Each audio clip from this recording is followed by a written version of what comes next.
world. Think Florida. Think spectator attraction. AMA Camel Supercross motorcycle racing coverage. I'm Dave Despain with Larry Myers, our ESPN analyst. You're going to be answering a lot of questions in the next 16 weeks. Let me start with an easy one. What the heck is Supercross? Well, it's the European sport of motocross Americanized. We put it into stadiums where there are comfortable seats, comfortable restrooms, and all of the action is right up front where you can see it. Impressive statistics for this series. 16 events in 15 stadiums nationwide, 500,000 spectators, and listen to this, $2 million in prize money. That makes it serious business, and it all starts right here tonight. It's opening night, and that is exciting. You know what makes it so exciting? Down on the line, there are a whole passel of riders. Every one of them think that they're going to take that checkered flag. They're all winners on opening night. But among that pack, the man who has won more motocross and supercross races than anybody else in the history of the game. He's retired now, and that means he can join our telecast team. Let's join our pit reporter standing by at the finish line, Bob Hurricane Hanna.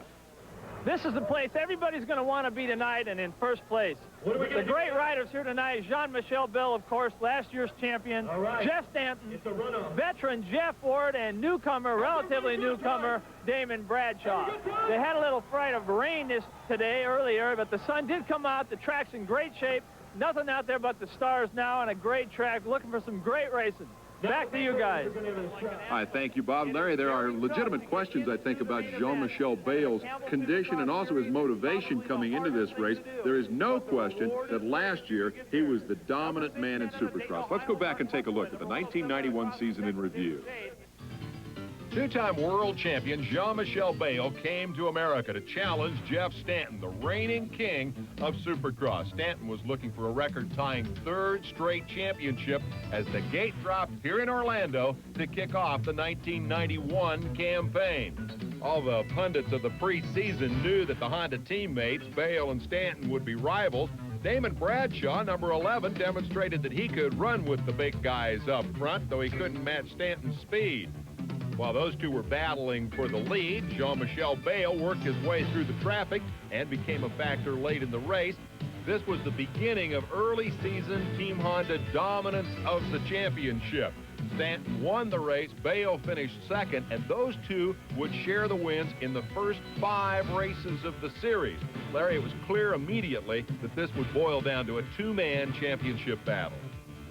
For Jeff Stanton, it was a record-tying 3 wins, as you earlier stated, Dave. Very important to that young man. For Jean-Michel Bale, a dream come true. He publicly stated when he was a mini-bike rider in France, this was the most prestigious title in the world. It's the one he wanted to cap off his brilliant career. The turning point came in mid-season in Michigan in the form of a huge disappointment. Jeff Stanton came to the Pontiac Silverdome hoping to move away from Bale in the championship. Instead, this crash effectively ended his hopes of winning the title. Tangled up in traffic, Stanton lost his momentum over this jump, nosed the front end in, went over the bars, and landed on his shoulder. He dislocated that left shoulder, missed a total of 3 races, and Jean-Michel Bale had a free run at the championship. He had the chance to clinch in Oklahoma. Guy Cooper and Jeff Matasevich, the 2 guys who stood between him and the title, and they effectively took themselves right out of the picture in one of the more spectacular moments of the 91 season. There's some bad blood left over from that as we come into 92. Bale wrapped up the crown, went on to set a record for single-season Supercross wins, and thus a Frenchman reigns as the king of American Supercross. That was then. This is now. A record crowd have jammed the Citrus Bowl for the 92 opener. We'll be back. The Supercross 250 and 500 champion. The AMA 600 Supersport champion. The AMA National Cross Country champion. If you don't have a wing, you don't have a prayer.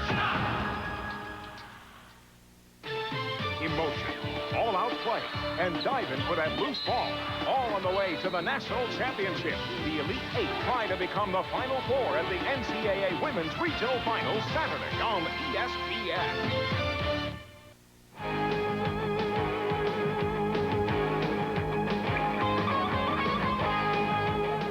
We're back at Orlando. Exciting. Let's take a look at this difficult and demanding course that has been built on the floor of the stadium. The wide starting area to the right of your screen. Then, Larry, you see how the course twists and turns back. It's interesting in diagram. It's really interesting from the cycle cam. This is the Isuzu cycle cam. As a matter of fact, it's aboard the motorcycle of Todd DeHoop. It's a tough racing Suzuki. And, of course, Todd DeHoop is doing the roller coaster type riding. That particular section, you saw that deep sand pit. That's what the riders are faced with when they come off the top of a long triple jump. And this is just kind of an up and down process. Here's a whole bunch of whoop-de-doos, one of the rougher parts of the racetrack. All in all, it's designed to make the average guy ill. It's like a out-of-control merry-go-round or Ferris wheel.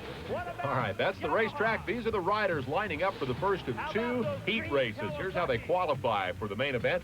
Top 4 from those 2 heats transfer directly to the main. Everybody else rides the semis. Top 5 from the semis move on. Everybody else rides the last chance qualifier. Top 2 from there go to the main. Let's go back and take a look at the heat race highlights. This was the start of the 1992 season. The gate drops, the field roars off into turn number 1. 40,000 fans screaming, and immediately there's a huge crash that puts 6 riders on the ground. And Larry, a couple of them are big names. You'll get a look at Damon Bradshaw here, apparently having hurt his back. What happened anyway? Well, Damon Bradshaw and the rider that rode our bike cam, Todd DeHoop, started it. There they are, about in the center of the pack.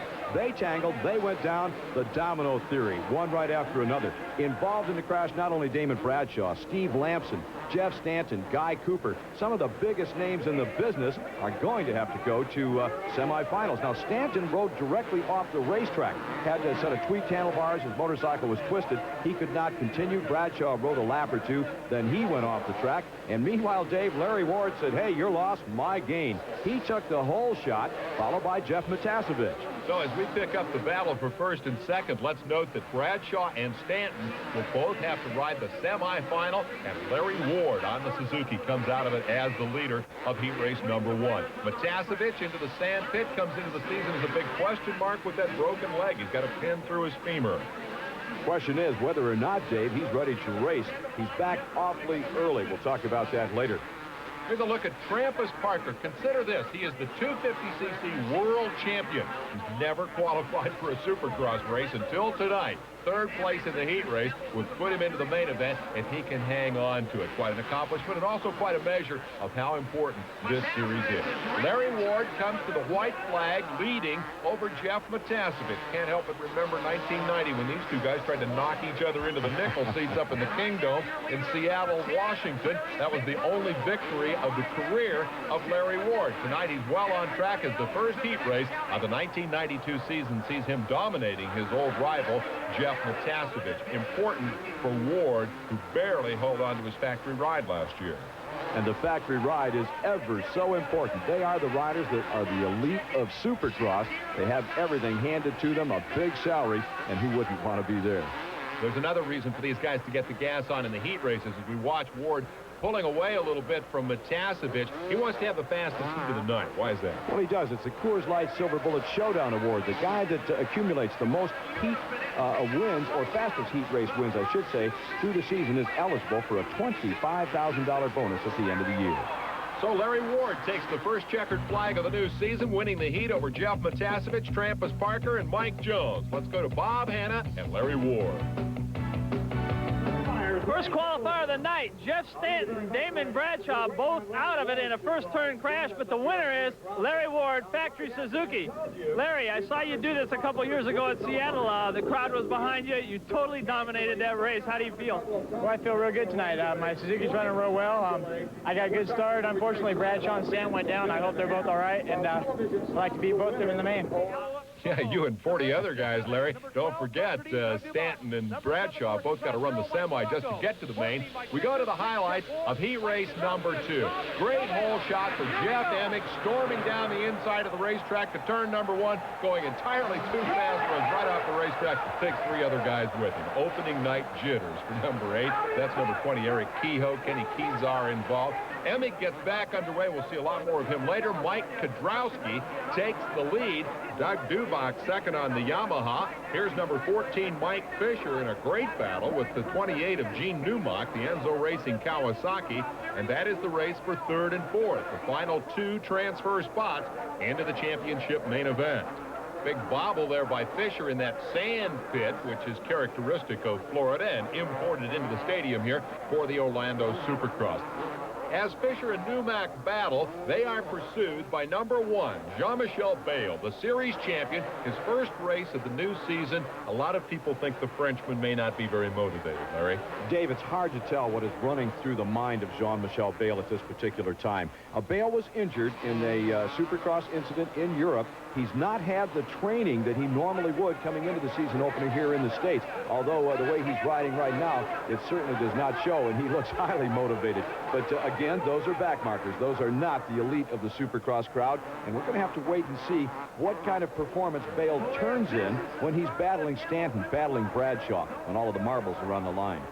Whatever his problems in the offseason, Bayle is spectacular to watch. Look how he squares off this corner, comes back, takes the inside line, and grabs third away from Newmark as if Gene were not even in the picture. And literally out of the picture in heat race number 2 are Mike Kudrowski's two teammates, Mike LaRocco and Jeff Ward, as Kudrowski carries the Kawasaki hopes under heavy pressure here from Doug Dubach. Both LaRocco and Ward have crashed, and they're going to have to come back and ride the semifinal. Meanwhile, Larry, Kudrowski hoping to improve on last season. He won the 125 Outdoor Championship, 4th in Supercross with a consistent season. A consistent season, I think, Dave, that most riders would be proud to have. We saw the white flag there indicating 1 lap remaining. That's how long he has to keep it upright to take the win. Talking consistency, he was consistently in the top 5. He was just always there, but he really never pushed. He never went for that win. And that's what he says he's going to do this year. Hang on to the consistency, but push just a little bit harder, collect a checkered flag or 2, and be a factor in the series title chase. I don't think anybody can win this championship without winning races. Bayle took 8 wins last year, so if you can't win races, at best, you're going to be about a 3rd or 4th place guy in the series. Another quick comment regarding Bayle. He achieved his goal by winning the championship last year. Now he wants to go road racing. He may not be motivated. No question about Mike Kudrowski's motivation as he works his way through the last few corners and whoop-de-doos, coming up to the checkered flag to complete the 2nd heat race of this 92 season.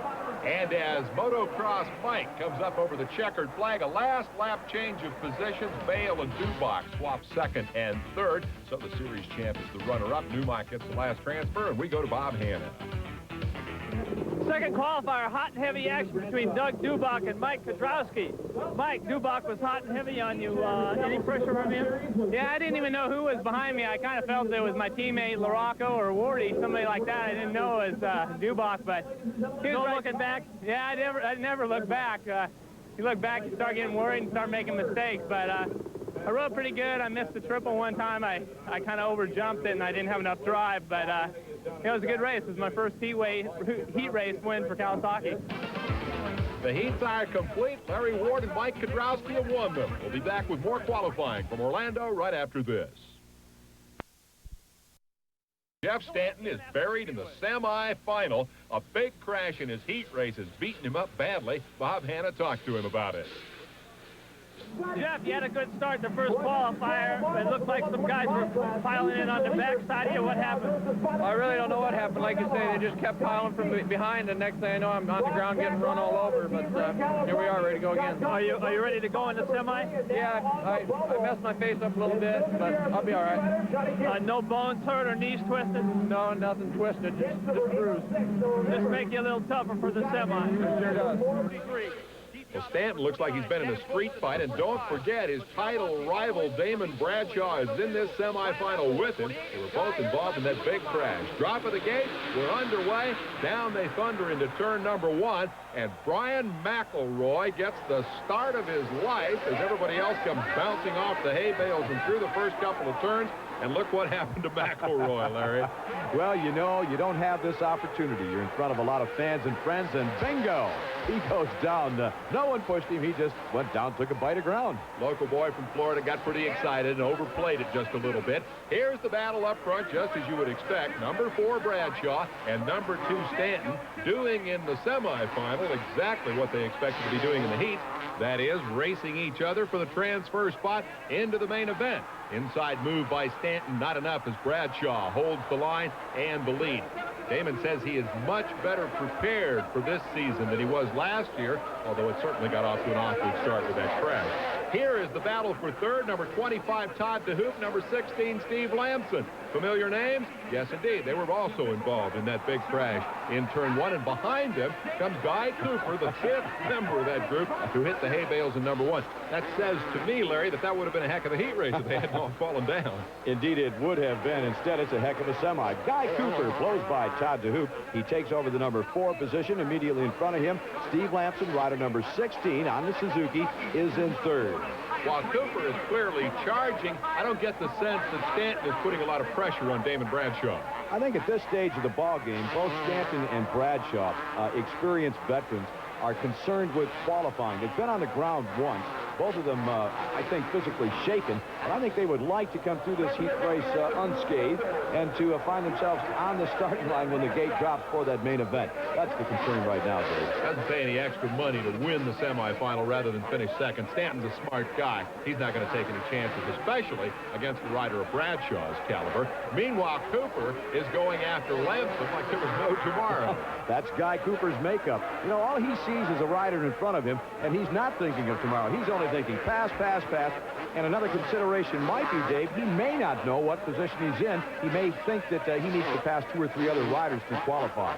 Look how he got out of sync right there on the jumps and lost some ground to Lamson. He really had a charge going and it all went away. And so one of the big favorites of the Supercross fans, Damon Bradshaw, shows off a little for the adoring thousands. Here comes Stanton to take the runner-up spot. Look at the battle for third. The teammates, Lamson and Cooper, having at it. Watch Cooper. He finishes 4th, but a big clicker for the crowd. Like you said, this guy's a racer. He just loves doing this. Congratulates his teammate. They're both in the main event. And rounding out the transfers to the final, 5th place to Keith Johnson on the KTM. We go to the second semifinal now.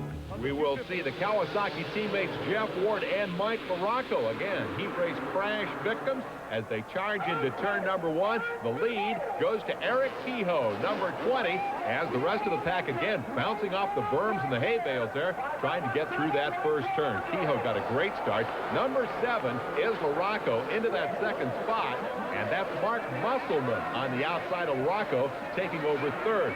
And this, I think, is time to deal with what everyone thought would be one of the big 3-race stories.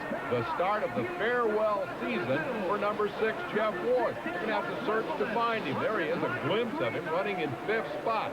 Wardy has won 2 Supercross championships, 7 national titles. Here he comes in 5th spot. This will be his final season of racing, 25 years in motocross. And he's struggling in the semi after his previous crash. But no struggle at all for number 20, Eric Earthquake Kehoe. Set sail, Larry. I bet Kehoe wishes when he were a factory rider for Team Suzuki that more performances like this one would have come his way. He just wasn't able to make it click. He won several 125 national outings, but never put together the type of season that Suzuki was looking for. Lost the factory ride, now campaigning as a privateer aboard a Pro Circuit Racing Honda, and he's doing very, very well. As Earthquake leads the way, suddenly out of nowhere, a charge from Mike LaRocco leaping into the frame and apparently going after Kehoe. Well, he wants to win, no 2 ways about it. He's a racer, but more importantly, he's looking at lines on the racetrack. I think he's anticipating Kehoe is going to go here, so I'm going to try something new underneath. A semi is a great place, Dave, to experiment. The only good thing about being in the semi for guys like Mike LaRocco, making his Kawasaki debut here tonight, finishing 2nd behind number 20, Eric Kehoe, in the semifinal. The other transfer spots will go to number 14, Mike Fisher. Jeff Emig was 4th, and Wardy settled for 5th. In the last chance qualifier, 2 riders, Brian McElroy and Fred Andrews, move on to the main event. 125 championship main event is next. We'll be back with more from Orlando. That's the subject of our track fact.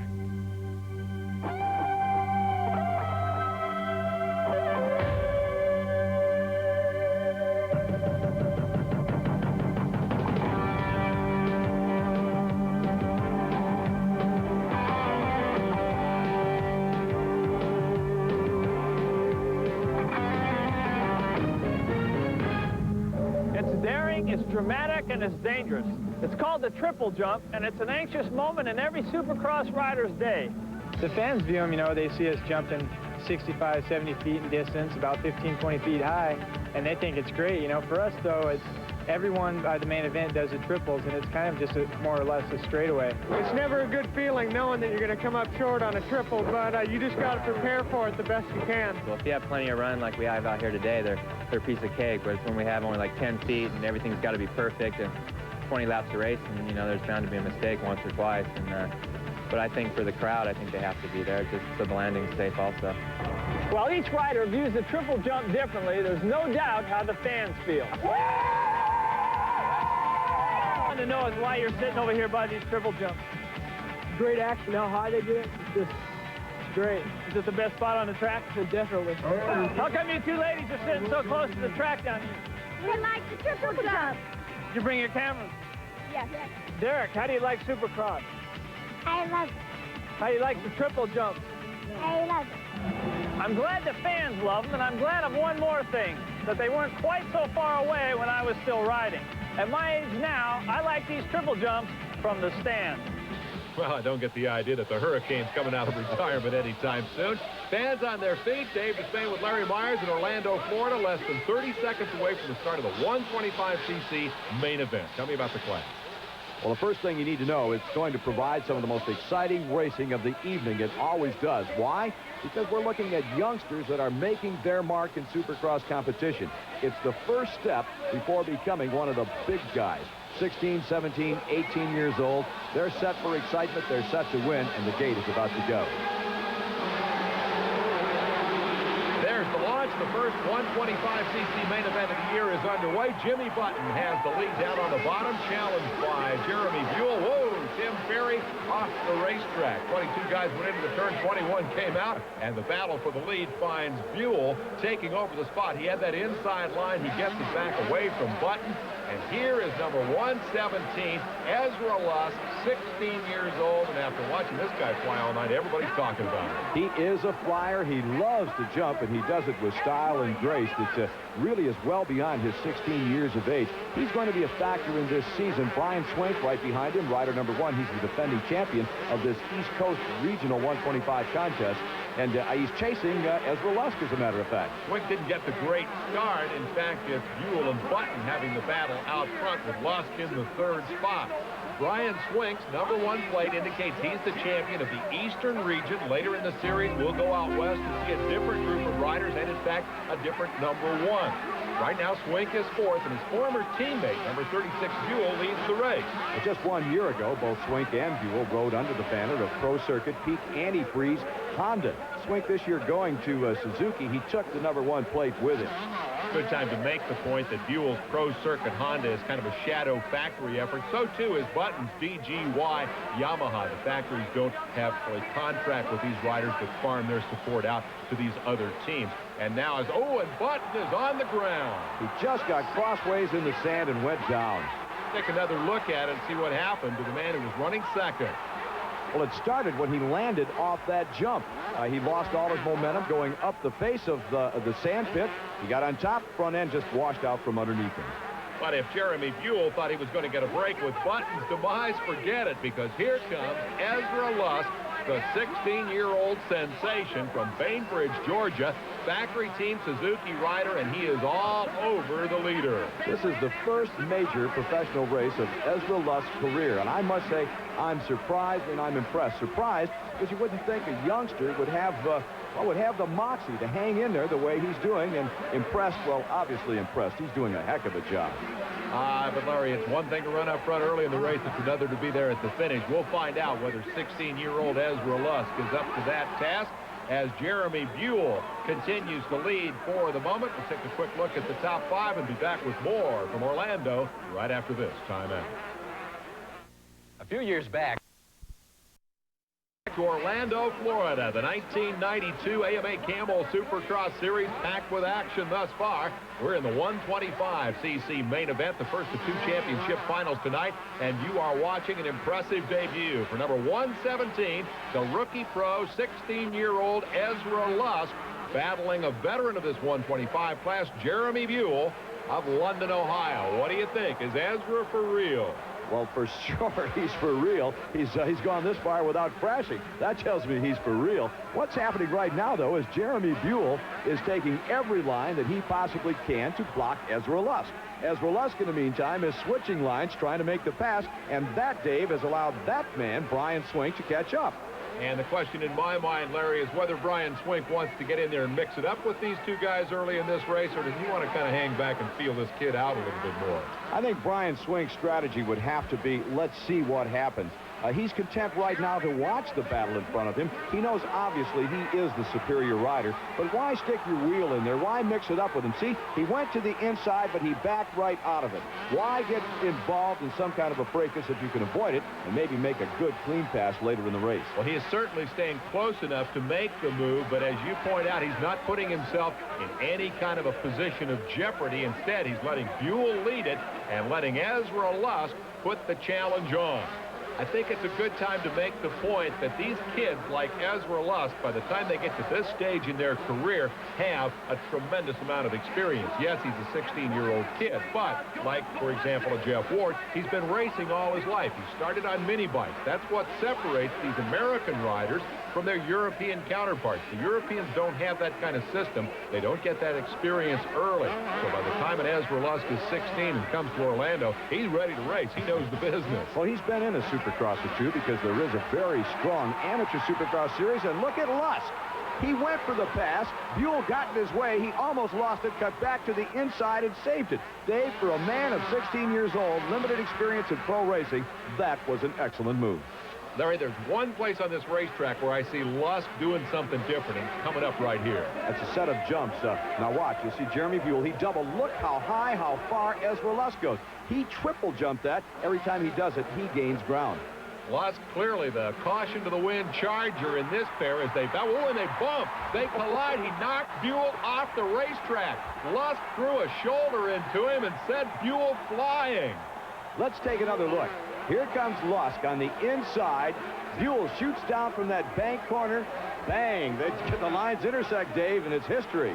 I think lines intersect may be the key word. Larry, take another look at the high angle. See how they intersect. Guarantee you, Buell fans will claim it was a cheap shot. Ezra will say it was just racing. In any case, Ezra Lusk is now the leader of the race, and we'll see what kind of pressure he comes under from Brian Swink now that Swink has only Ezra to worry about.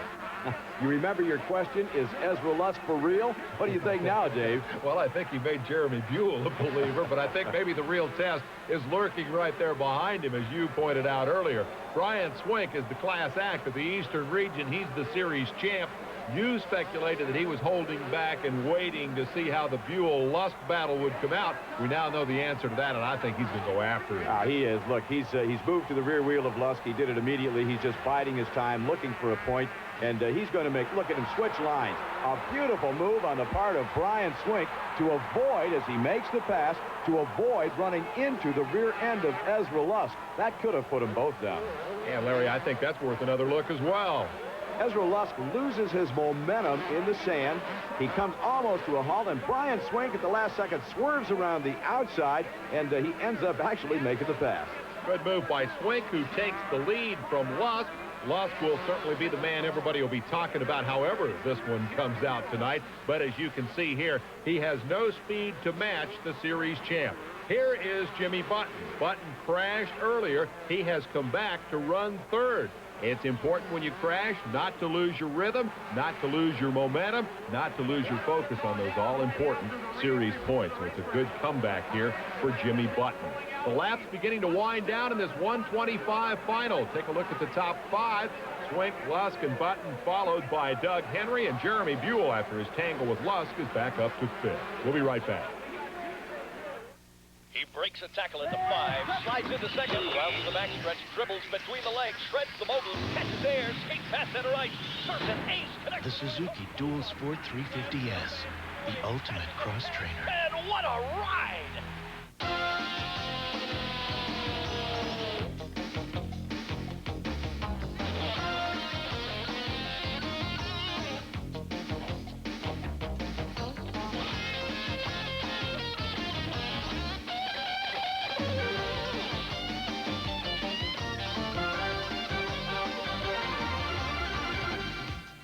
Always on the money, Las Vegas. Always on the money, Las Vegas.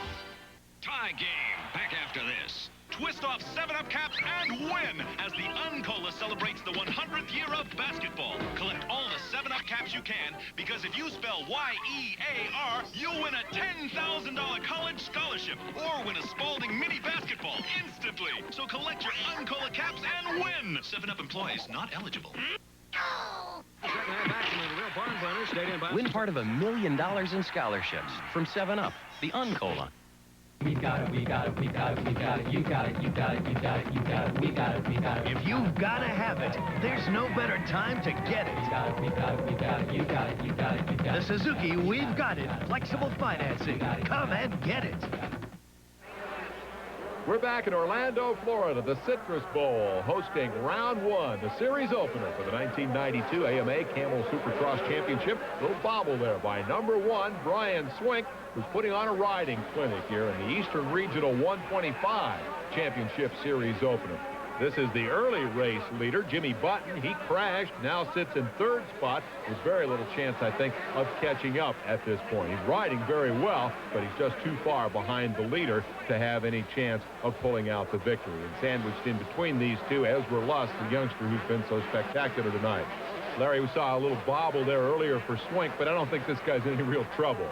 No, absolutely not. He is in total control of this race. He cast a look over his shoulder. White flag last lap. When he looked back, he saw Ezra Lusk behind him, and there's a glimpse as Lusk flashes through the camera. But he's in total control. He knows absolutely that he has won this one. Got to keep it upright, but he'll do that. He's a veteran by now. Here you can see the interval back to Lusk as number 1, Brian Swink, starts throwing the fist aloft, anticipating victory here in the series opener. Great way to start your championship defense by winning the first race of the brand new season. Hello, folks. Look at me. Aren't I something with my number 1 plate blasting through the sand where he made the pass that won the race.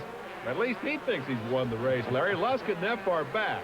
He's not that far back. And how embarrassing, after doing a couple of the clickers and waving to the crowd, would it be to have Lusk make the pass, because he's within striking distance? I guarantee you, Lusk doesn't know Lusk is beaten yet. He's about 3 bike legs back and still riding the wheels off this thing. It is, in fact, over. There is the checkered flag, and Swink, with his best clicker of all, wins it right there. And a little wave to the crowd, too, from Lusk. Here's the 3rd place man. Button did a nice job after the early problem with the fall-off. He comes back with a clicker of his own to claim 3rd spot.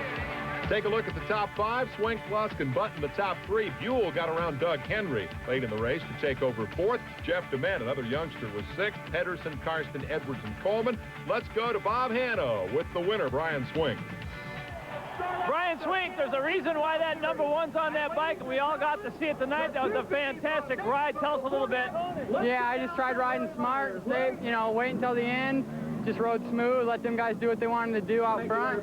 They made my move at the end. How was that young kid, Ezra Lusk, to ride against? Oh, very good. I thought he'd fade a little more than he did. He rode strong. I had to ride a little higher at the end than I expected. Is it hard to pass a teammate like that? Yeah, kind of. You don't want to bump him unless you have to. And luckily, I just made a clean pass around him. Great riding, Brian. Thanks a lot. So Brian Swink will sit atop the series standings for at least a week. The results in the standings identical with just 1 race down. And as the 125 riders pop the cork and begin their celebration, we look ahead to the 250cc main event coming up right after this. Jumping all over. 100% pure heat. Watch yourself. She's a wild one. 100% pure fire. A liar! 100% pure passion. 100% pure adrenaline. Patrick Swayze, Keanu Reeves. You got the kamikaze look, Johnny. Point Break. Rated R. Only on Impulse Cinema pay-per-view. The magical world of Disney celebrates a brand new season on the Disney Channel.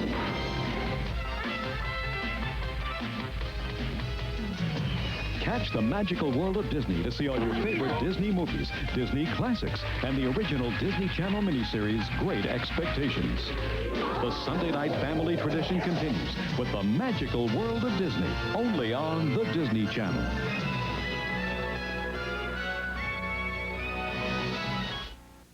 Bill Elliott is so hot he could overheat at the track that's too tough to tame. He goes for his 4th consecutive victory at the Trans-South 500, Sunday afternoon at 1 Eastern, live on ESPN. Hi, this is Chris Myers, hoping you'll join us later for SportsCenter. Highlights of UCLA battling the Aggies and all the other tournament action. The Lakers struggle for a playoff spot, and Tyson goes to jail. Join Mike Tirico and me at 11:30 Pacific. We're back in Orlando, Florida. No, there hasn't been a fire in the Citrus Bowl. This is the aftermath of the fireworks display preceding the main event. Dave Despain and Larry Myers with the kickoff of the 1992 AMA Camel Supercross Championship. You gonna pick a winner out of this, buddy? I wouldn't touch that with a 10-foot pole. I could give you 10, maybe. Well, a lot of the guys that we thought would be pre-race favorites have struggled tonight. Jeff Stanton, Damon Bradshaw, Mike LaRocco, Jeff Ward, Guy Cooper have all had crashes and other problems and a difficult time just getting into this final. But now we're down to it. 20 laps is the distance. 20 riders are set to go. At the end of the rainbow, a $100,000 championship awaits. Ladies and gentlemen, the 1992 season underway. Charges on to the first turn, and Jeff Emig gets a hole shot. Yamaha rider, you haven't seen him all night. Came out of the consolation. He leads the race over Matasevich second into third spot as they work their way through turns 3 and 4 for the first time. The Suzuki teammates, Larry Ward and Steve Lamson. And the big guns stuck back in the traffic, Larry. Well, after the results of that first heat race crash, I can understand why they might be just a little bit gun-shy. In any event, it looked to me like Bale, like Stanton, like Damon Bradshaw just backed off the pace and let the field go through corner number 1. To watch for the numbers. Number 4, Damon Bradshaw. Number 1, Jean-Michel Bale. There's Bale right beside Jeff Stanton. Number 2, they're outside the top 10. Got a long way to go to the front as Emig sets the pace up front. And number 9, Jeff Matasevich, tries to hold off the Suzuki charge of Ward and Lamson.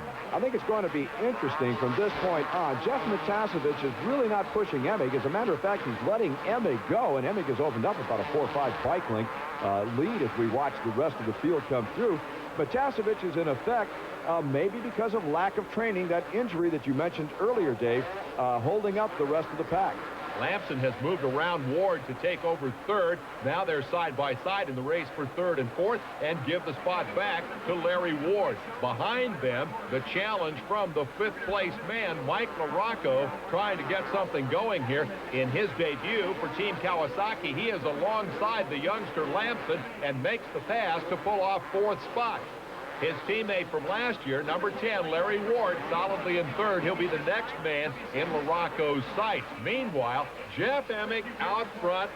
For the folks who haven't followed this series for a couple of years, who the heck is Jeff Emig? Well, Jeff Emig in 1991 rode a 125 in the Western Series. Then when the opportunity presented, he was not on that 125cc bike. Eastern races, he jumped aboard a 250, and he was quite impressive. I think it led up to this full-time 250 in 1992, and Yamaha is getting their money's worth. Everybody talks about Damon Bradshaw as the Yamaha guy. Emig is the guy stealing all the headlines right now, and Bradshaw is way back in the pack and playing catch-up. So Emig sets the pace over Matasevich. If he's a question mark with that broken leg right now, the answer is fast, fast, fast, because he is in second spot under some pressure from Larry Ward. That's very impressive to have that kind of an injury and come back as quickly as Matasevich did.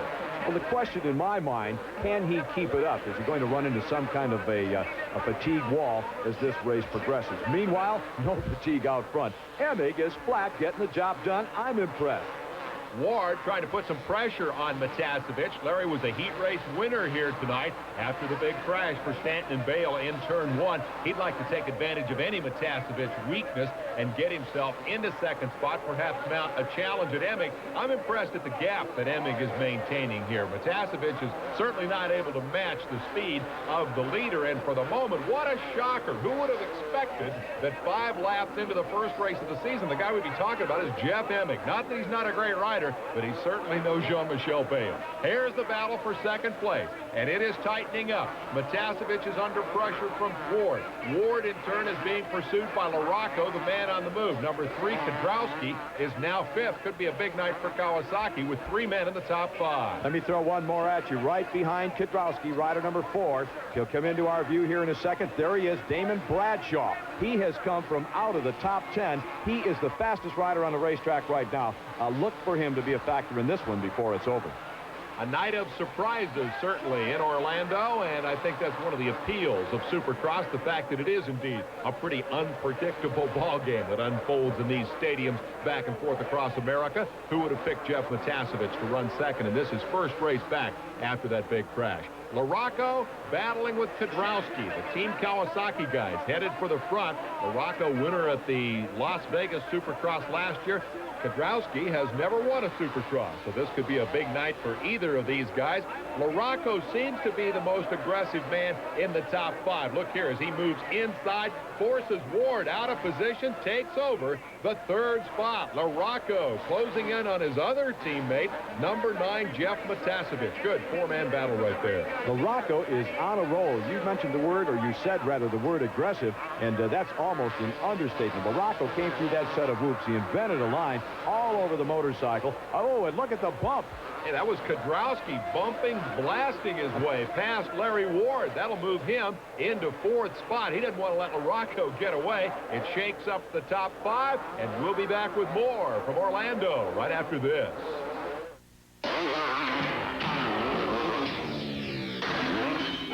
The Supercross 250 and 500 champion. The AMA 600 Supersport champion.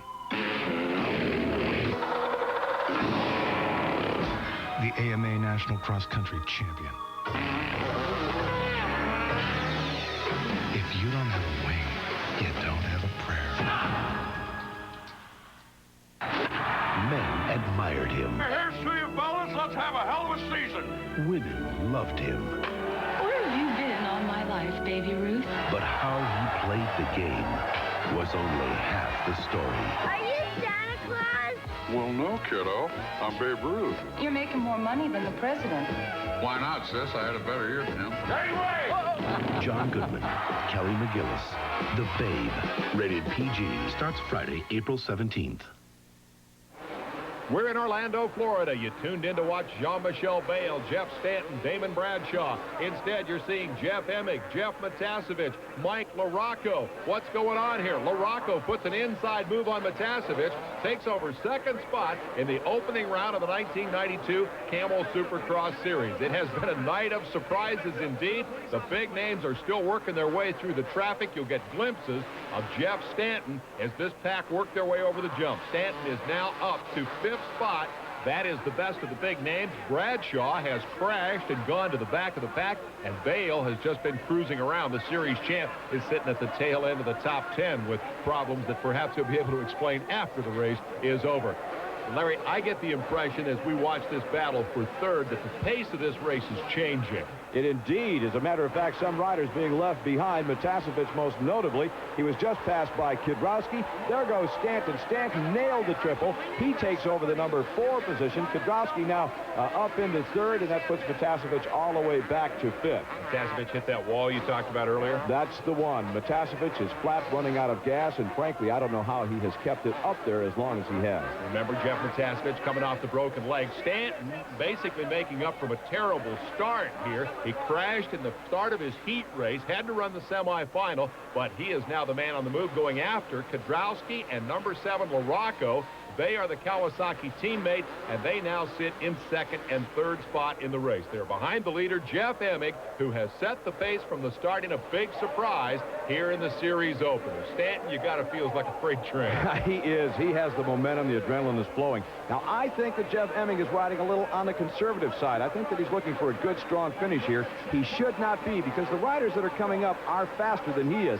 Emig, if he wants to win, needs to let it all hang out. He's not doing that. It has become a four-man race, and you see him here. Emig number 8, 7 is Larocco, 3 is Kedrowski, 2 is Stanton, a gap back from them. As you look at records and past performances, you have to view Stanton as the favorite out of this quartet. He's the two-time series champ. He's passed a lot of people. Oh, and he bobbles big time, hit the bale, strung hay all over the racetrack, and yet did not lose so much as a bike lane. Not at all, and he's not taking any time to collect himself. Now, that's when the adrenaline is really flowing, when you can recover from a bobble like that and get right back on your man and look for another line around him. Well, you've got things going your way. The laps are winding down, and the pressure is on Stanton, who knows that his teammate Jean-Michel Bale is a long way back. This is a great opportunity to establish his supremacy early on. He may or may not know that Bradshaw has crashed, but in any case, right now, Stanton is the guy who is charging, goes up high, takes another line,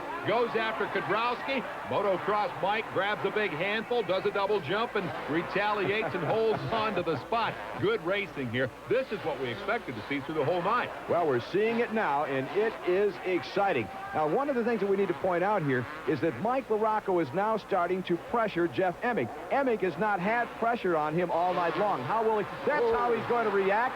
Larocco put the pressure on, and Emig went wide. Larocco snuck to the inside, made the pass. We've got a new leader. First time tonight, Mike Larocco out front. Emig surrenders under pressure, blew the left-hander after the start-finish line, and into the lead goes Larocco. Now, the question, can Stanton get around Kedrowski and go up there to mix it up with his old rival, Mike Larocco? Still a tight four-man battle at the tail end of that quartet. Stanton trying to make moves on the outside. He did this last lap as well. Goes around the sand trap now, comes up alongside Kedrowski. Battle for third. Stanton has the inside line. Whoa, bobble for Emig, and Kedrowski drilled him and fell off. The second and third place riders have crashed.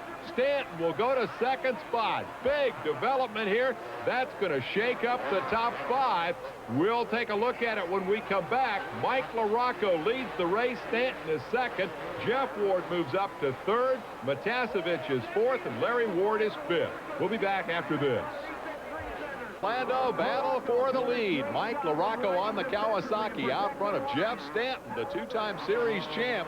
And Stanton is right at his rear wheel. He was the big beneficiary of that mishap just before the commercial involving Jeff Emig and Mike Kedrowski. We'll go back in a moment and take a look at that. Right now, I think the question is whether Stanton can keep that steamroller rolling and go all the way to the lead. He has the momentum in his favor, and I would have to say that he's probably in the best position of the two riders. Let's go back and take a look at what happened just before we went to commercial and see what befell Jeff Emig and Mike Kedrowski. Dave, they call it being in the right place at the right time. Stanton was. He squeaks by on the inside as, watch this, Emig bobbles. He's hit from behind by Kedrowski. They're down. Stanton takes over the number 2 position.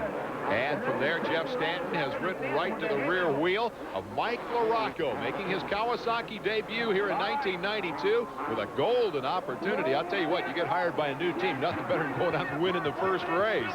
I'm sure that's running through Larocco's mind. What's running through Stanton's mind? Make the pass, take the win. He wants to start this season with 25 points. That's what you get for capturing that main event. 2 times a champion, he wants it one more time.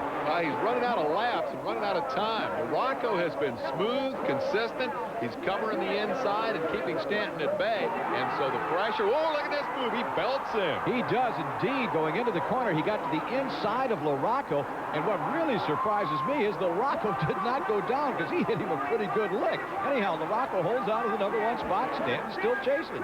Has Larocco withstood Stanton's best shot? Remains to be seen. Meanwhile, look at Jean-Michel Bale, series champ. First time we've seen him in the main event. Battle for 5th and 6th with Doug Dubach, and it's a good one. Bale on the bottom of the racetrack. Dubach up high, takes the double jump, hangs on to the position.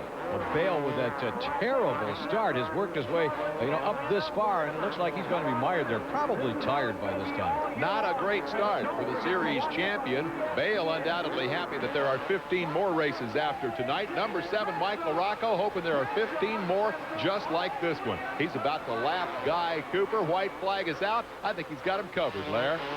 I think he does, Dave, but I'll tell you, he can't afford to make any kind of mistake. I know we said this earlier in that 125 race, but Jeff Stanton did not come this far to give up, and Stanton is going to be driving all the way to the finish line on this one. Now, you watch him. There's Papa LaRocco. Mike's dad is also his mechanic. Now, he's not signaling that his kid's number 1. He's signaling those lap riders to get out of the way because my kid's coming through with a chance to win this thing, and he doesn't want any guy a lap down to knock Mike LaRocco off.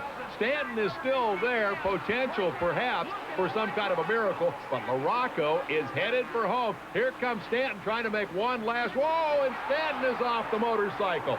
Stanton has crashed out of second spot. Here comes Jeff Ward, number 6. Is he going to get by? He does.